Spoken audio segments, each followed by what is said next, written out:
one off to the left, and none of those are good options. So with the type of roadway that we're talking about, again, you've got more room out there to maneuver. Project description. Again, I'm going to let you all read that, and we'll talk a little bit more about that when we get up to the map. Let's go ahead and turn to page 5. Consistency with the long-range planning goals. We've got pretty much 3 there that speak to this topic.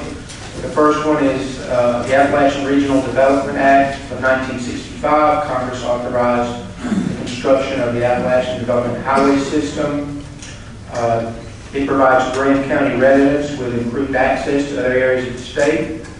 It provides a solution to the geographic isolation caused by the rugged terrain and substandard roads, and it stimulates the local economy by providing an improved transportation system.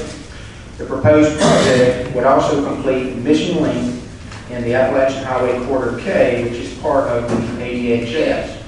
So again, you can see how this road would address those needs that we talked about on the previous page.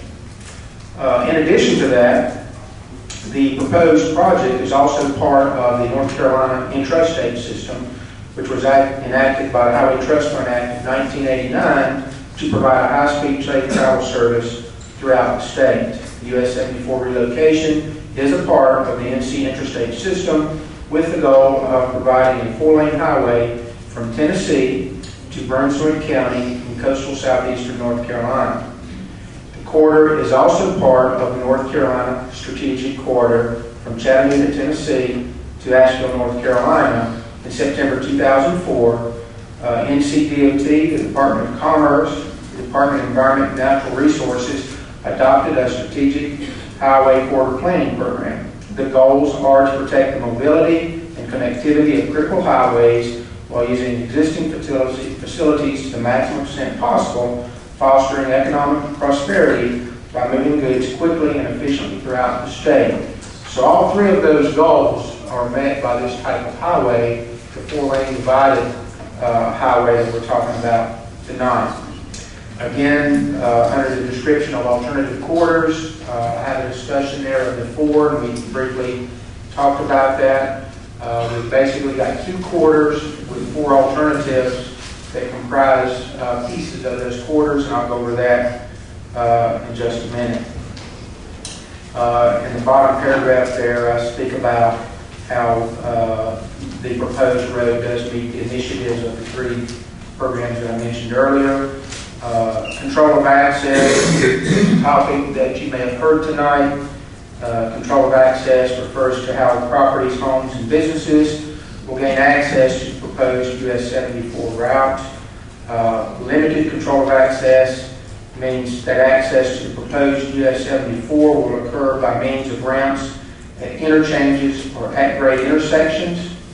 That's going to be pretty much on the new location pieces. No private driveway connections will be allowed, and a CA fence or control of access fence will be constructed to mark that control of access limit on both sides of the highway. Partial control of access means that each property would have one access to the proposed US 74 route, and that would be in areas where the proposed route follows the existing 143 there through Chicago. And again, that would make sense. There's property there now that has access, and again, we would try to at least provide one access per parcel. If you've got road frontage in that situation, 2,000 feet or more, we can certainly talk to you about having additional access. In some situations, if you have access to 74 by a side road, a state road, we may provide access to the route to you that way. But again, that's getting into the design of the project a little bit, and we will be back next year to talk with you about that as we refine the design. The top of page 6. In the environmental impact statement, we identified alternative YX as the recommended alternative. This recommendation, as noted several times in the EIS, is based on geotechnical considerations and the results of a preliminary comparison of impacts between the four billed alternatives. I've given you a figure, a fold-out figure in your handout that kind of shows the map similar to what you have. It's the colored maps. You can certainly take a look at that. Table S1, which is in your handout, you can take a look at that in a moment. Talks about the impacts, the costs, the relocations, the stream impacts, all those things that we talked about earlier that each one of these alternatives have. And again, we pulled that information from the EIS. Now, we're recommending alternative YX as the alternative, but really no decision has been made yet.